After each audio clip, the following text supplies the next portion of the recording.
Hello friends, welcome to our YouTube channel. तो friends, इस video में हम देखेंगे टाइप्स ऑफ मशीन लर्निंग के बारे में। तो types of machine learning friends ये होता है कि हमारे पास चार तरीके की चीज़ें हैं। चार बेसिस पे हम इसको क्लासिफाई कर सकते हैं। सबसे पहले based on how they learn from data. उसके बाद आता है फ्रेंड्स नेक्स्ट हमारा रीइंफोर्समेंट लर्निंग। उसके पहले आता है हमारा अनसुपरवाइज्ड लर्निंग एंड क्लस्टरिंग।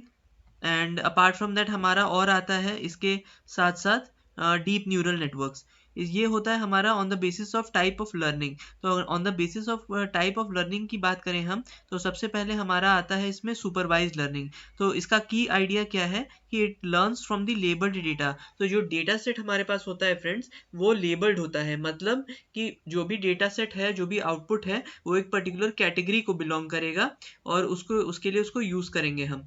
तो input gives correct output is known. तो इनपुट टू आउटपुट हमें ट्रेनिंग एग्जाम्पल के लिए नोन होता है। हमें केवल टेस्ट एग्जाम्पल्स के लिए इनपुट प्रोवाइड करके मॉडल ट्रेन होने के बाद वैल्यूज निकालनी पड़ती हैं। How it works, the model is shown examples with answers. तो इनिशियली जो मॉडल होता है हमारा, उसको हम ट्रेनिंग डेटा सेट पे ट्रेन करते हैं। ट्रेनिंग डेटा सेट पे ट्रेन करने का क्या मतलब होता है, हम मॉडल को ट्रेनिंग डेटा सेट का जो एक्स पैरामीटर है वो पास करते हैं और जो उसका आउटपुट है उसको कलेक्ट करके स्टोर कर लेते हैं। For each and every row that we are passing, it learns a function that maps the inputs to the outputs. तो अगर हम नॉर्मल बात करें 1D में या 2D में, तो ये एक तरीके का फंक्शनल रिलेशनशिप है जो कि इनपुट और आउटपुट में एग्जिस्ट करता है। इसके बाद है errors are use to improve the model. जो हमारा मॉडल लर्न करेगा और प्रिडिक्ट करेगा, उसके और एक्चुअल प्रिडिक्शन एक्चुअल जो है उसमें कितना डिफरेंस है, उसको हम एरर से डिनोट करते हैं। मोस्टली इसके लिए हम MSE यूज करते हैं, that is mean squared error, but हम और भी तरीके के एरर मॉडल्स यूज कर सकते हैं। इसके बाद आता है कॉमन टास्क। कॉमन टास्क जो इसके थ्रू हम परफॉर्म करते हैं, दैट इज क्लासिफिकेशन। क्लासिफिकेशन के एग्जांपल हो गए spam versus not spam, disease versus healthy. तो डिजीज वर्सेस हेल्दी में हम एक कैंसर डेटा सेट का एग्जांपल लेते हैं, जिसमें दो तरीके के कैंसर्स डिफाइंड होते हैं। एक होता है हमारा मैलिग्नेंट, एक होता है हमारा बिनाइन और एक होता है हेल्दी। इसके बाद आता है रिग्रेशन। रिग्रेशन का मतलब कि हम कंटिन्यूस वैल्यूज या डेसिमल वैल्यूज के साथ डील कर रहे हैं। तो ऐसे फीचर्स जहाँ पे हमें आउटपुट में कंटिन्यूस वैल्यूज चाहिए या क्लासिफाई नहीं करना होता है, उनको उनकी वैल्यू निकालनी होती है, उसमें हम सुपरवाइज लर्निंग को यूज कर सकते हैं। तो अगर एल्गोरिदम्स की बात करें, तो सबसे पहला आता है लीनियर या लॉजिस्टिक रिग्रेशन। देन आता है के नियरेस्ट नेबर्स। देन आता है सपोर्ट वेक्टर मशीन्स। देन आता है डिसीजन ट्रीज, रैंडम फॉरेस्ट। उसके बाद आता है neural networks. Then real world examples में इसके क्या हो सकते हैं, सबसे पहले आता है ईमेल या स्पैम डिटेक्शन। फिर आता है क्रेडिट रिस्क स्कोरिंग। इसके बाद आता है फेस रिकॉग्निशन। तो अगर हम एल्गोरिदम्स की बात करें फ्रेंड्स, तो ये जितने सारे एल्गोरिदम्स लिस्टेड हैं यहाँ पे, फ्रॉम लीनियर लॉजिस्टिक रिग्रेशन, के nearest neighbour, support vector machine and so on, ये सारे जो होते हैं हमारे सुपरवाइज लर्निंग में यूज होते हैं। और हम आगे इसको फ्यूचर के लेक्चर्स में इन एल्गोरिदम्स को डिटेल में देखेंगे।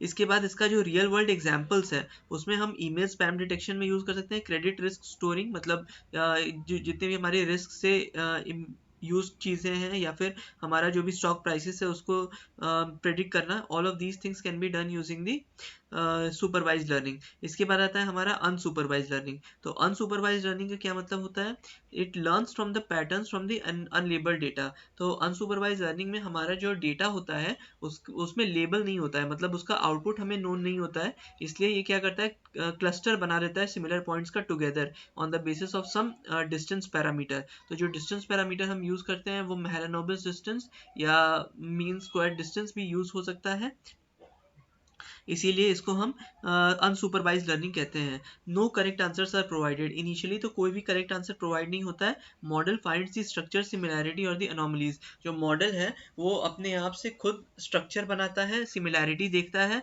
और एनोमलीज देखता है। कॉमन टास्क जो होता है उसमें हम कर सकते हैं clustering. Clustering grouping the similar data points. तो क्लस्टरिंग का मतलब ये होता है कि जो भी लेट्स से 2 डायमेंशनल स्पेस में हमारे डेटा पॉइंट्स हैं, वो आपस में कितने एक दूसरे से दूर हैं या कितने कितने डिस्टेंस पे हमारी वैल्यूज एग्जिस्ट कर रही हैं, इसको बताता है। इसके बाद आता है डायमेंशनैलिटी रिडक्शन। डायमेंशनैलिटी रिडक्शन का क्या मतलब होता है, सिंप्लीफाई करता है डेटा को। तो मतलब कि अगर हमारे पास 100 डायमेंशनल फीचर्स हैं, तो हम उसको 3 या 4 डायमेंशनल फीचर्स में रिड्यूस कर सकते हैं, तो इसी चीज़ को डायमेंशनलिटी रिडक्शन कहते हैं। अनोमली डिटेक्शन मतलब कि जैसे मैलिग्नेंट और बिनाइन कैंसर में हमने देखा था, उस तरीके की चीज़ें अगर हम यूज़ कर रहे हैं तो अनोमली डिटेक्शन कहते हैं इसे। एल्गोरिदम्स कौन कौन से यूज़ होते हैं फ्रेंड्स इसमें? सबसे पहला होता है के मीन्स, फिर होता है हायरार्किकल क्लस्टरिंग, फिर होता है डीबी स्कैन, देन होता है principal component analysis. This is heavily used in the dimensionality reduction. Auto encoders, real world example की बात करें तो सबसे पहले आता है हमारा customer segmentation, fraud detection, topic modelling. अब इसके बाद आता है फ्रेंड्स हमारा तीसरा सेमी सुपरवाइज लर्निंग। तो सेमी सुपरवाइज लर्निंग में क्या होता है कि हम स्मॉल अमाउंट ऑफ डेटा को, लेबल डेटा को पढ़ते हैं और उससे large amount of unlabelled data निकालते हैं। फिर उसके बाद labelling is done but slow and expensive. ये वहाँ यूज़ होता है जहाँ पे लेबलिंग हमारी एक्सपेंसिव है और स्लो होती है। मोस्टली रियल वर्ल्ड डेटा जो होता है वो अनलेबल्ड होता है। कैसे वर्क करता है? मॉडल जो होता है वो लर्न करता है बेसिक पैटर्न से from the labelled data. Unlabelled data refines the structure.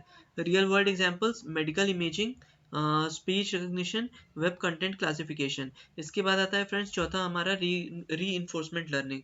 री इन्फोर्समेंट लर्निंग का ये मतलब होता है कि the agent interacts with the environment and it receives the rewards और द पेनल्टीज। तो अगर करेक्ट डिसीजन हुआ तो हम एक रिवॉर्ड देंगे एजेंट को, अगर नहीं हुआ तो पेनल्टी उस पर लगाएंगे।